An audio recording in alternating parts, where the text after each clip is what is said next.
no capítulo de número 6. Nós vamos fazer a leitura de alguns versículos aqui e nós vamos falar um pouco sobre a oração do Pai Nosso, que é uma oração que todos nós conhecemos. Oração do Pai Nosso, Mateus capítulo 6.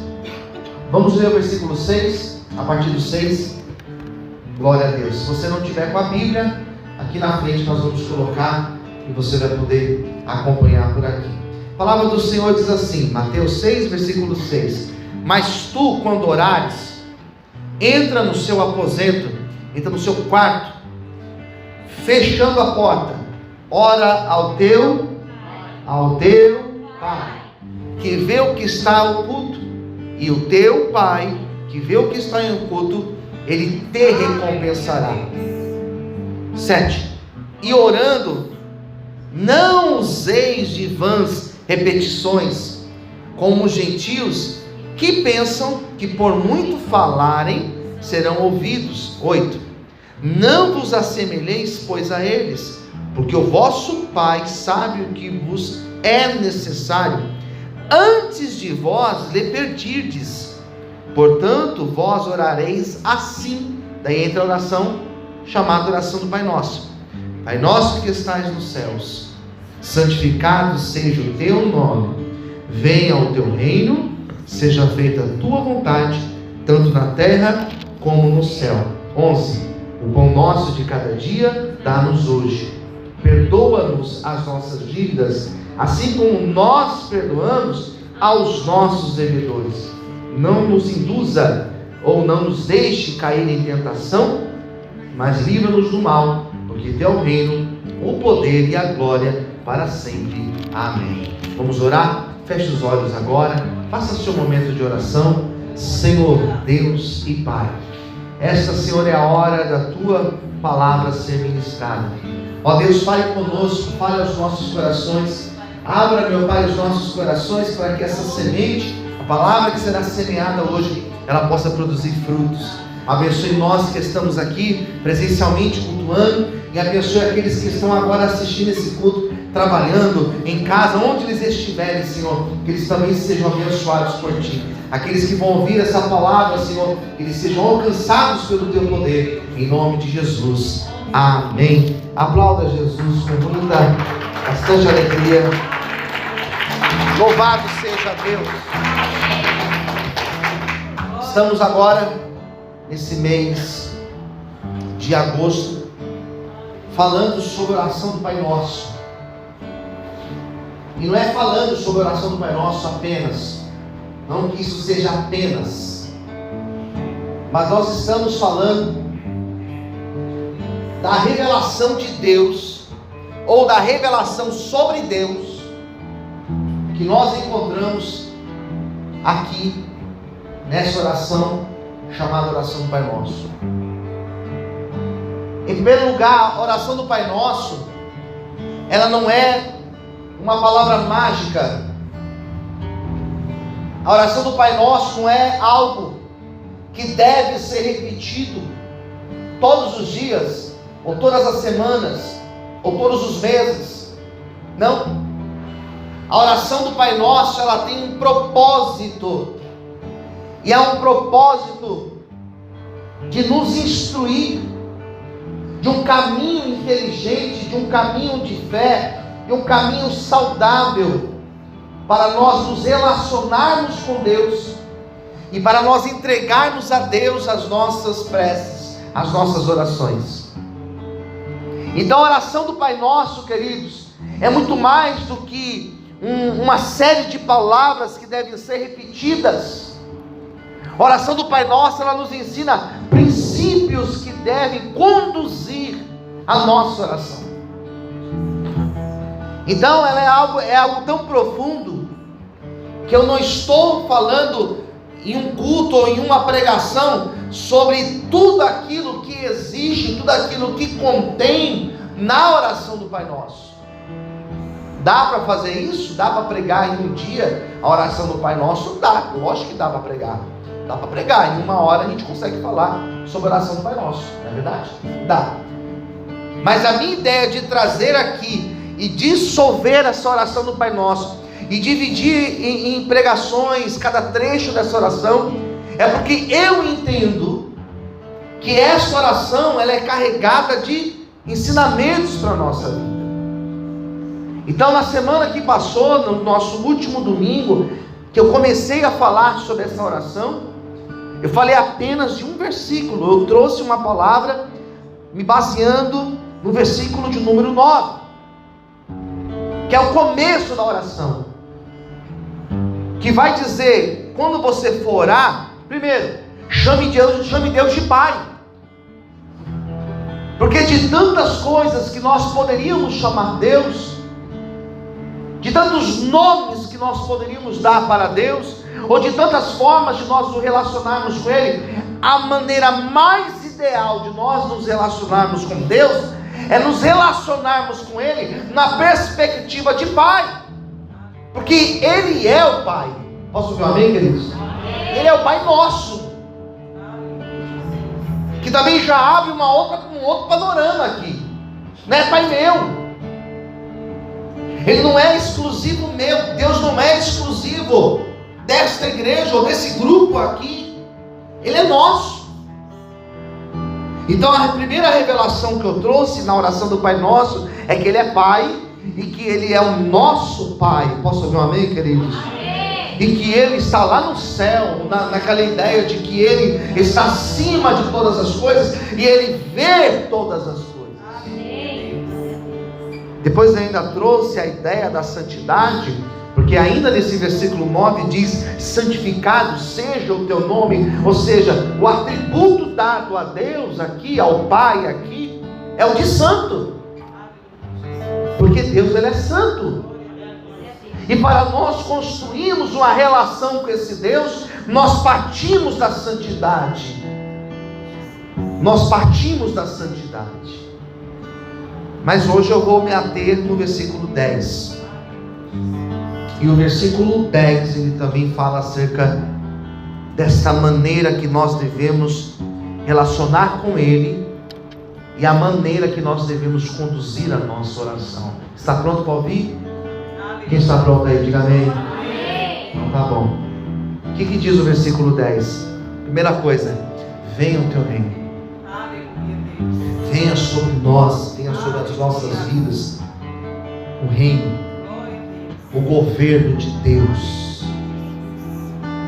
E é interessante porque quando Jesus, isso você vai encontrar principalmente no primeiro evangelho, que é o evangelho segundo escreveu Mateus. Quando Jesus ele vem para a terra, ele vem para trazer o seu reino sobre a terra. E é muito interessante porque na cabeça do judeu existia uma promessa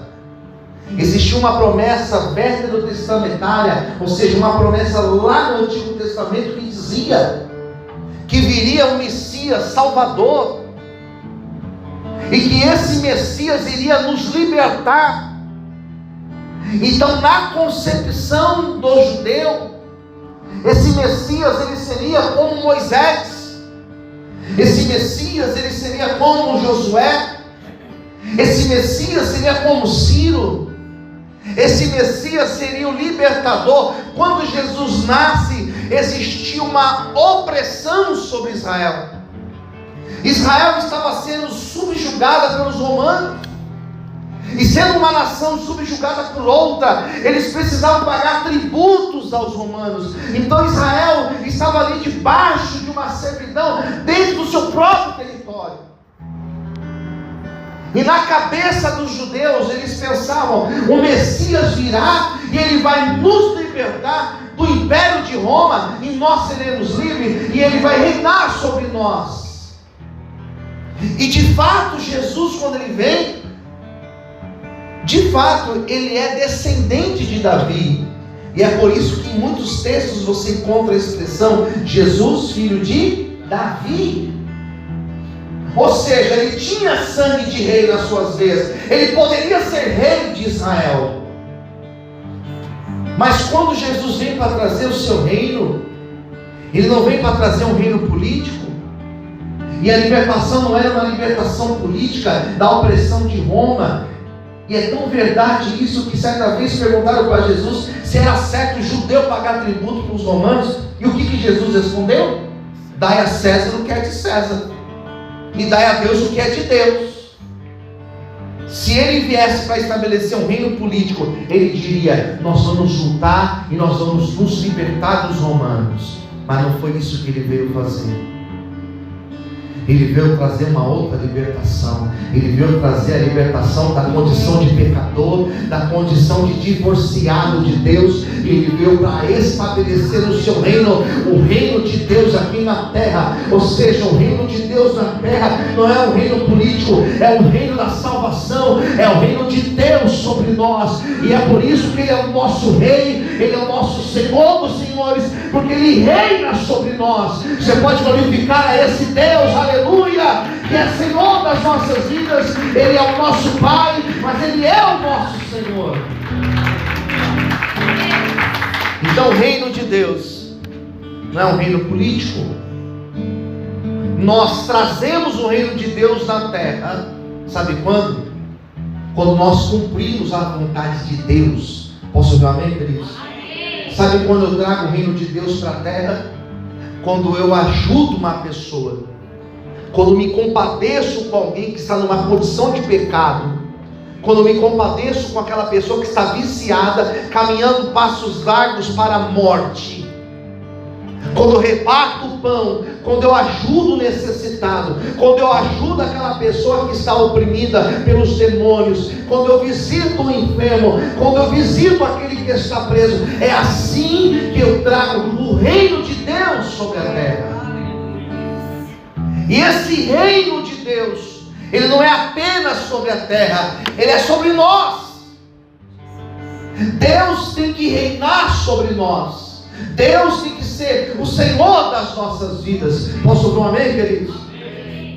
E é por isso que dentro desse versículo aqui, versículo de número 10, onde fala sobre o reino de Deus, sobre o governo de Deus, tem um ponto e tem uma outra frase junta dizendo o seguinte: seja feita a tua vontade.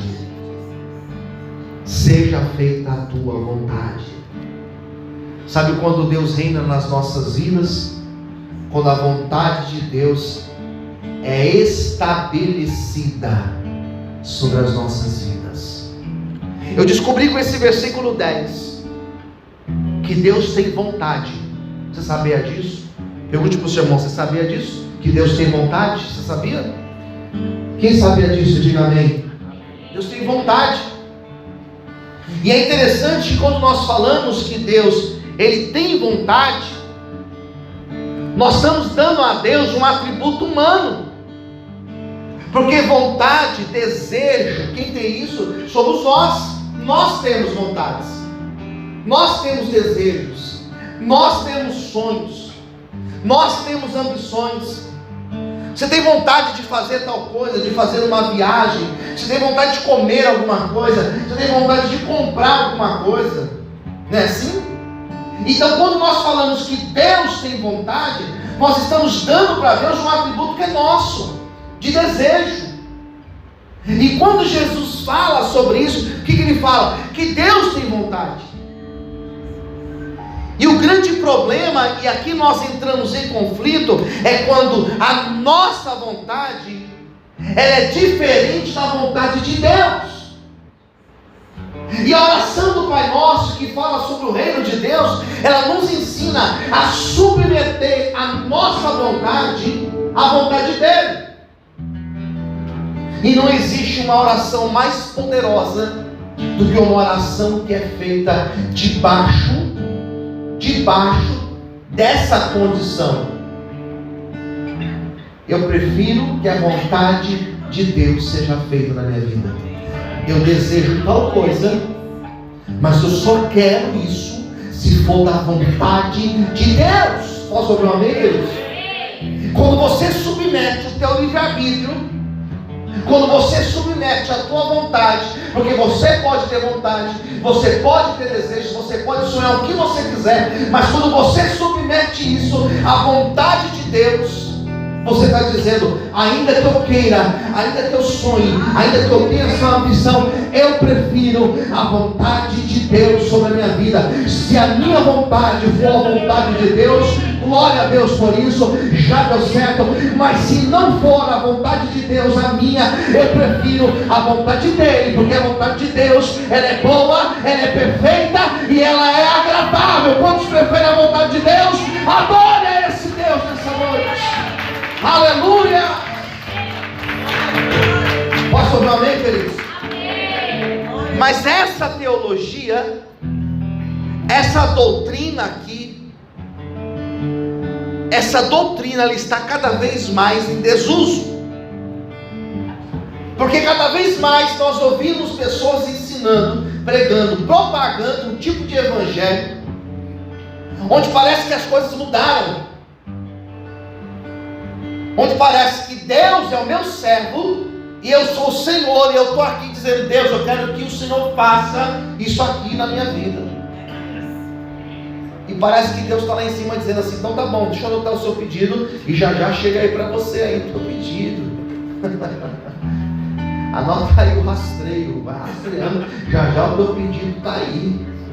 E Deus está lá em cima, né, correndo de um lado para o outro, para satisfazer o meu desejo, o desejo dela, o desejo dele, o desejo daquele outro. E está todo mundo pedindo. E Deus está lá entregando os pedidos. É assim? Desde quando é assim? Que tipo de teologia é essa? Que parece que nós somos os senhores. E eu tenho visto muitas pessoas ensinando: você tem que determinar. Eu determino que tal coisa vai acontecer, eu determino que tal porta vai ser aberta, eu determino que esse terreno aqui vai ser meu, eu determino. Eu imagino Deus lá de cima dizendo: rapaz, olha que determinação que você tem, eu preciso me apressar para te atender. Só que as coisas, elas não funcionam desta maneira. Quem entendeu, diga amém. Elas não funcionam desta maneira. A Bíblia, ela nos incentiva a orar. Jesus foi o maior incentivador de nós orarmos. O próprio Jesus falou: pedi, pedi e dá-se-vos-á. O próprio Jesus ensinou que existiu uma mulher lá na parábola de Lucas 18, que todos os dias ela batia na porta do juiz e dizia: faça justiça, faça justiça. E o juiz atendeu a oração dela.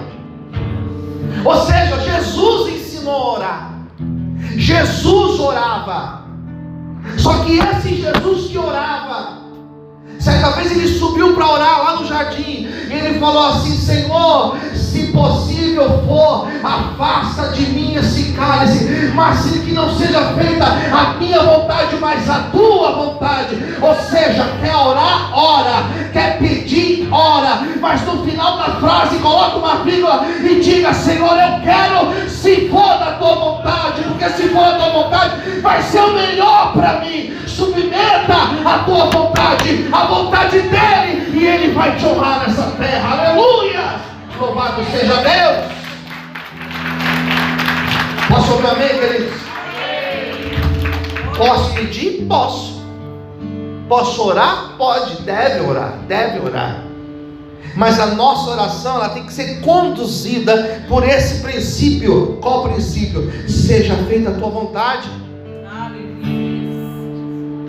Eu tenho um emprego, uma porta de emprego maravilhosa. Eu vou ter um salário de sei lá quantas vezes mais do que eu ganho hoje. Posso pedir esse emprego para Deus? Sim ou não, queridos? Pode, claro que você pode pedir. Você deve pedir. Mas diga: Senhor, se for da tua vontade, Senhor. Porque existem coisas que Deus não vai dar. Se isso for roubar a glória que é devida a Ele. Quem entendeu, diga amém. Deus não vai me dar se esse algo que eu peço vai me desviar da presença dele. Deus não vai me dar se aquilo que eu quero é pelo meu capricho apenas, é para eu mostrar para aquela fulana ou para aquele fulano que eu venci, que eu estou melhor do que ele. Deus não vai me dar simplesmente para eu me tornar mais vaidoso do que eu já sou. Deus não vai me dar. Deus não vai mudar o plano dele para a minha vida. já que o seu plano é melhor do que o meu, eu vou mudar o meu plano. Deus não vai mudar o plano dele, porque o meu plano é melhor, porque o meu plano não é o melhor. O plano de Deus é o melhor para as nossas vidas. E a oração que diz, seja feita a tua vontade, é uma oração de alguém que é submisso à vontade de Deus, e é para alguém maduro que entendeu que o melhor de Deus é o que Ele tem reservado para nós. Porque o meu coração é enganoso, os meus olhos ficam encantados com coisas que não tem nada de Deus, mas aquilo que Ele tem para mim é o perfeito. Por isso que eu abro meu coração para receber a vontade de Deus para minha vida. Se essa for a tua vontade, glória a Deus. Hoje é dia de resposta para a tua vida, em nome de Jesus. Aplauda e exalte a Deus, aleluia. Vamos aplaudir o Senhor, queridos, aleluia. E no dia que eu aprendi isso,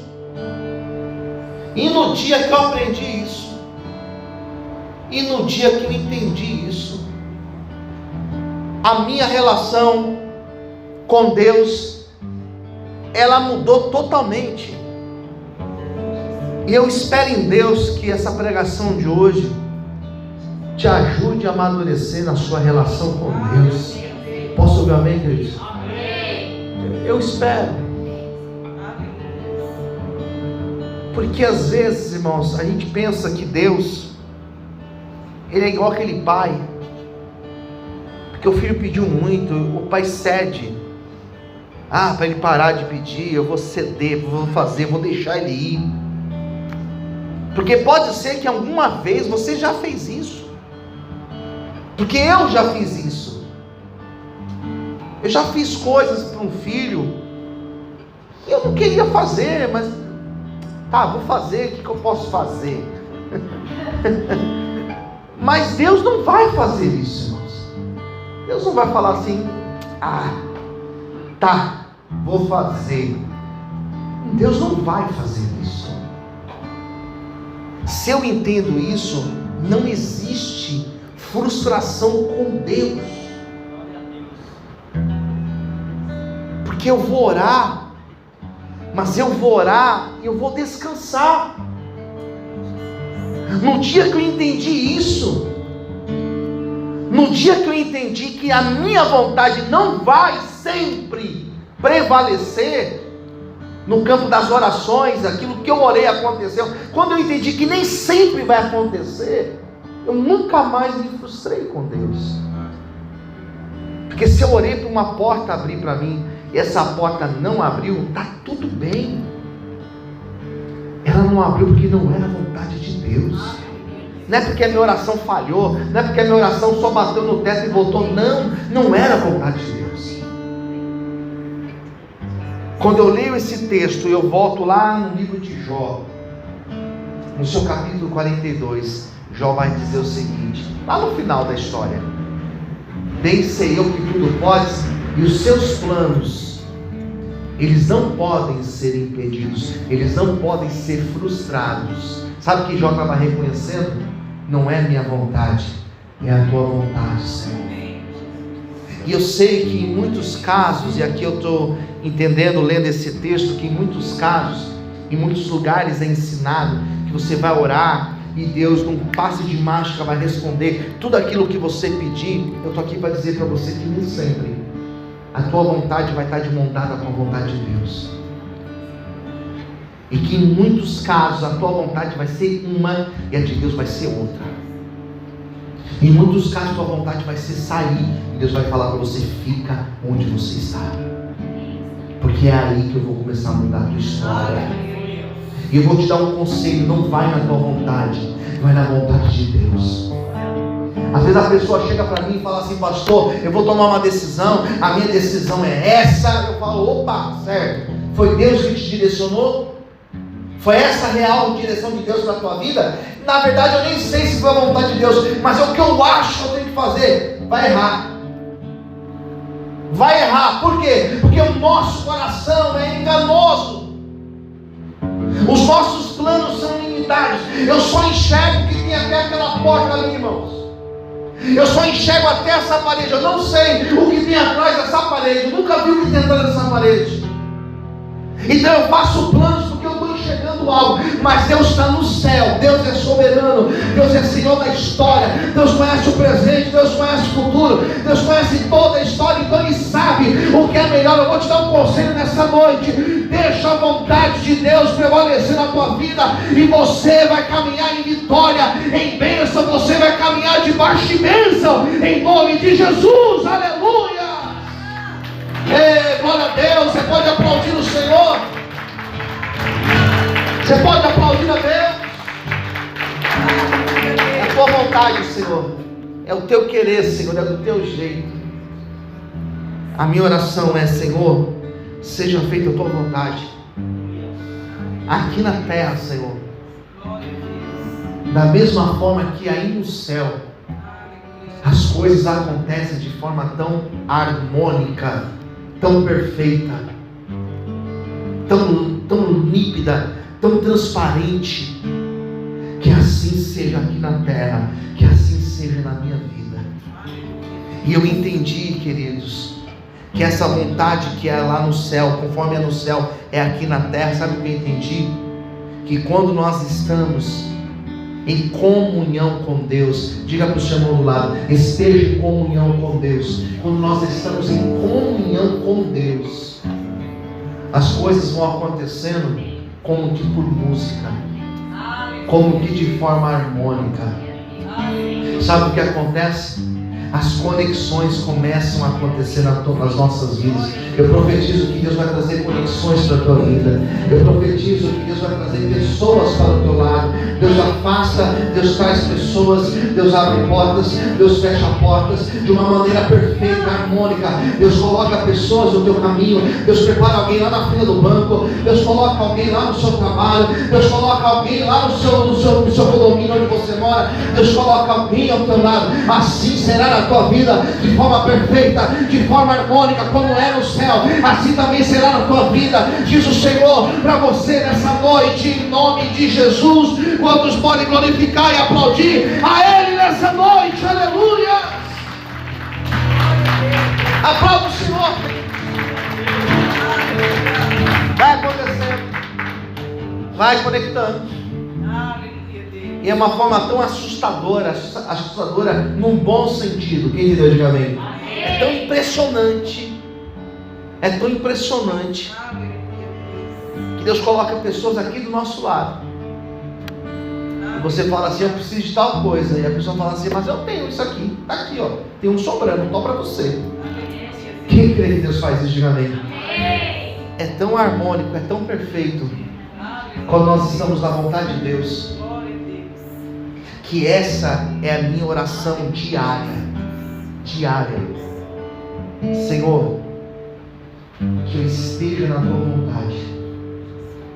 Porque estar na vontade de Deus é estar na hora certa, no lugar certo, com as pessoas certas.